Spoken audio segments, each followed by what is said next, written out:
Olá, este vídeo corresponde à avaliação parcial da disciplina de Literatura Brasileira 3, ministrada pelo professor Abílio Pacheco, da Universidade Federal do Sul e Sudeste do Pará. Eu sou o Franklin, aluno da turma de Letras 2018, e vou apresentar em forma de estudo comparado a leitura e interpretação do narrador e das formas de trabalho e emprego nos romances São Bernardo, de Graciliano Ramos, e Torto Arado, de Itamar Vieira Júnior. Então, o motivo pelo qual eu escolhi esses aspectos e também o tema se deu a partir do momento que eu comecei a ler as obras simultaneamente e eu percebi que elas tinham um rico material que podia subsidiar o meu estudo e, consequentemente, posteriormente, a presente apresentação, presente comunicação oral. Então, vamos às biografias dos autores e, em seguida, o resumo das obras. Graciliano Ramos. Graciliano Ramos nasceu em Quebrangulo, Alagoas, em 1892. Foi o primogênito de um casal que teve 15 filhos. Fez estudos secundários, mas não cursou nenhuma faculdade. Em 1925, ele redigiu seu primeiro romance, Caetés. Em 1934, lançou a obra a qual nós vamos falar, São Bernardo, e em 1936 ele foi preso como subversivo. E dessa experiência na prisão nasceu o livro Memória do Cárcere, um livro muito conhecido no Brasil e fora do Brasil também. Graciliano Ramos faleceu no Rio de Janeiro em 1953, aos 60 anos de idade.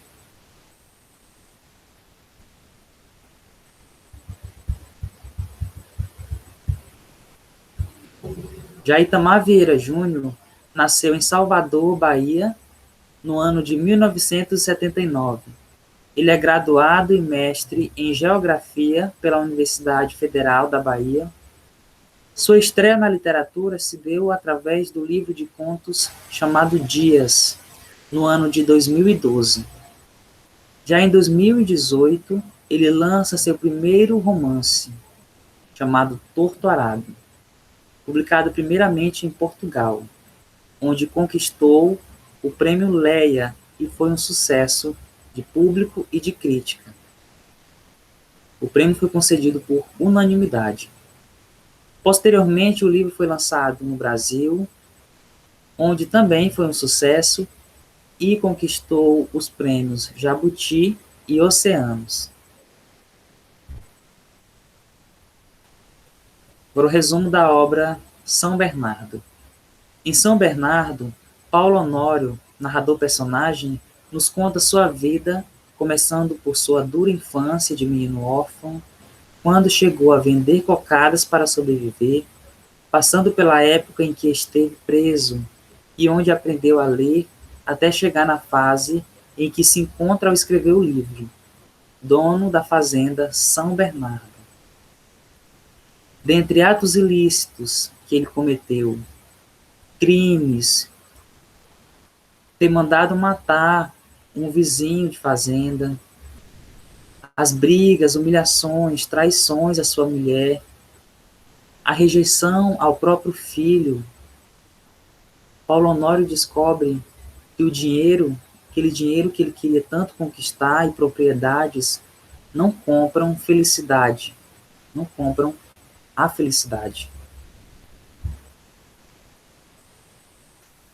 Já Torto Arado nos leva para o sertão da Bahia, onde somos apresentados às irmãs Bibiana e Belonise, filhas dos trabalhadores da fazenda Água Negra, Zeca Chapéu Grande, um curador da região, uma espécie de curandeiro, na verdade, e Salustiana. No início da narrativa, um trágico acontecimento marca a vida das duas irmãs para sempre, aproximando-as ainda mais.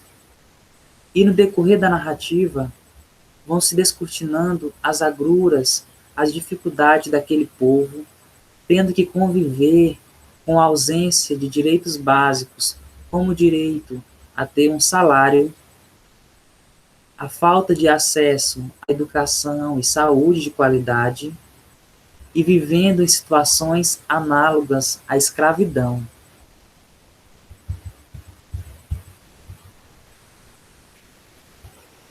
E para analisar o aspecto narrador, eu irei utilizar o conceito de narrador segundo Walter Benjamin, o qual enfatiza que a experiência que passa de pessoa a pessoa é a fonte que recorrem todos os narradores. E entre as narrativas escritas, as melhores são as que menos se distinguem das histórias orais contadas por inúmeros narradores anônimos. Então, em ambas as obras, a fala do narrador, que também é personagem em ambas as obras, por vezes se aproxima da coloquialidade, da fala cotidiana, como se pode perceber no seguinte trecho de São Bernardo. Então, o Paulo Honório, personagem, narrador, personagem, ele diz assim: ornei a encontrar a minha loura, a mocinha loura. Eu voltava da capital, aonde tinha ido por causa do sem vergonha do Brito. A coisa se deu assim. Depois do meu telegrama, lembram-se, o telegrama em que recusei 200.000 réis àquele pirata. A Gazeta entrou a difamar-me. Então aqui a gente percebe uma fala do Paulo Honório, que é também uma metalinguagem, porque é o narrador falando com o público, com os leitores, e é num tom de diálogo, de fala cotidiana, de coloquialidade. Já em Torturado, essa coloquialidade pode ser percebida na seguinte fala da personagem Belonísia. Ela diz assim: se soubesse que tudo que se passa em meus pensamentos, essa procissão de lembranças, enquanto meu cabelo vai se tornando branco, serviria de coisa valiosa para quem quer que fosse, teria me empenhado em escrever da melhor forma que fosse. Ou seja, né, é ela falando das memórias, das histórias que são contadas no livro, né? E isso, tudo isso num tom de coloquialidade, de diálogo mesmo, diálogo cotidiano. Deste modo, é possível observar que as duas obras, ou seja, tanto São Bernardo como também Torturado, são construídas em cima de uma narrativa que fosse acessível a todos os tipos de leitores. Isso não quer dizer que os livros tenham um texto pobre, um texto raso. Muito pelo contrário.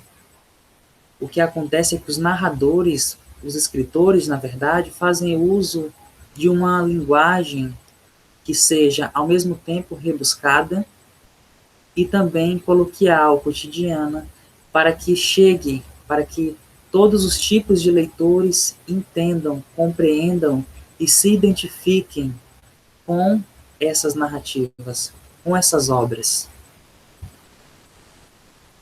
Para analisar as formas de trabalho, é válido ressaltar um trecho de Raízes da Desigualdade Social na cultura política brasileira,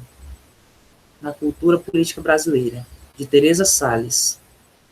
Ela diz assim: a pobreza do brasileiro não é um estado que tem a ver apenas com suas condições econômicas.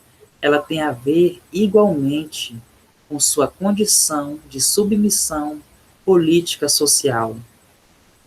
E o compromisso coronelista é que está por trás desse tipo de autojustificação da pobreza, como sendo do interesse dos grandes do local, como meio mais importante de eles obterem os favores necessários ao moto contínuo de seu mando e de sua riqueza.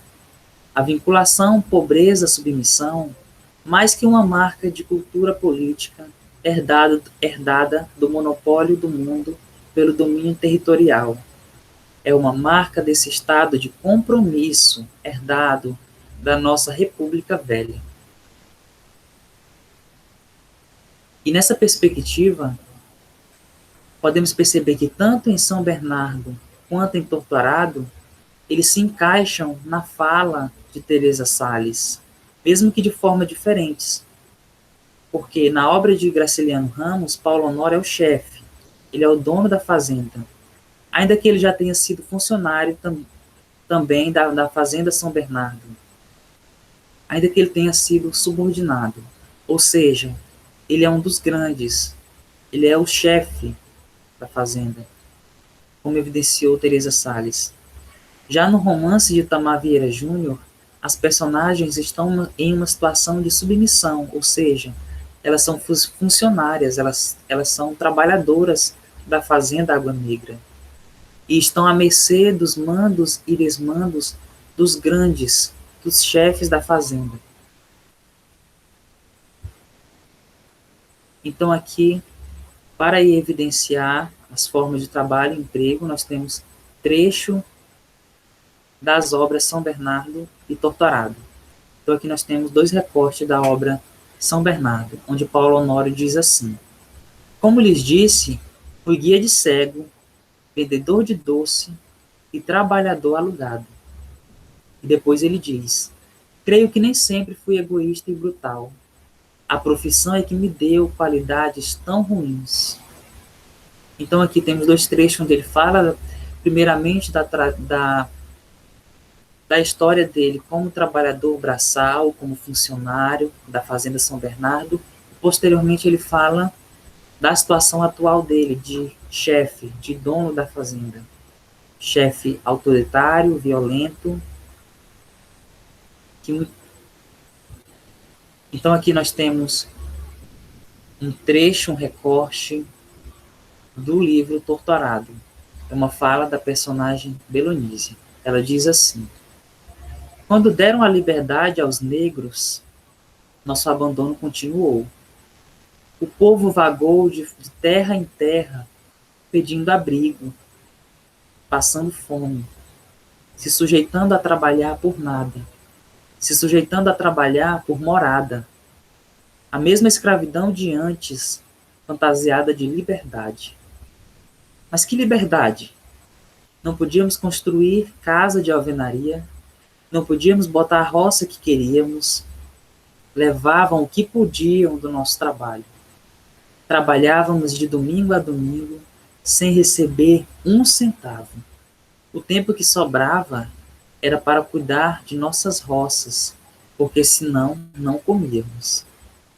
Era homem na roça do Senhor e mulher e filhos na roça de casa, nos quintais, para não morrerem de fome.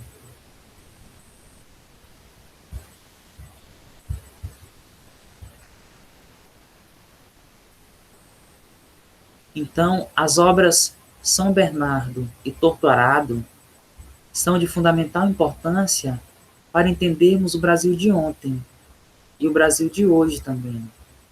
Personagens como Salomão, dono da fazenda Água Negra em Torturado, Bibiana, Belonísia, Maria Cabocla, Severo, também da mesma obra, ou Paulo Honório, Luiz Padilha, Madalena, do romance São Bernardo, não são arquétipos de mocinhos e vilões apenas. São a representação de pessoas reais, com outros nomes, mas com as mesmas características. Ou seja, o Brasil de 1934, quando foi lançado o romance São Bernardo, ainda é o mesmo Brasil de 2018, quando foi lançado o romance Torturado.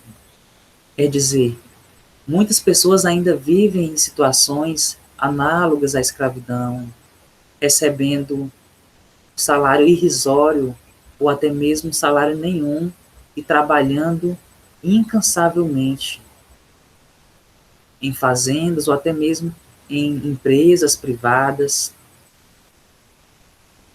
E essas obras, elas são importantes justamente porque elas jogam luz sobre esse tema.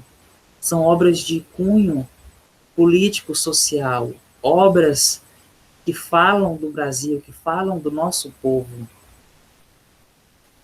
que denunciam as nossas mazelas, que tocam nas nossas feridas sociais e que, consequentemente, têm o poder de despertar uma vontade nos leitores de tentarem mudar essa realidade desse Brasil injusto, onde pessoas ainda vivem, no ano de 2021, em situações análogas à escravidão.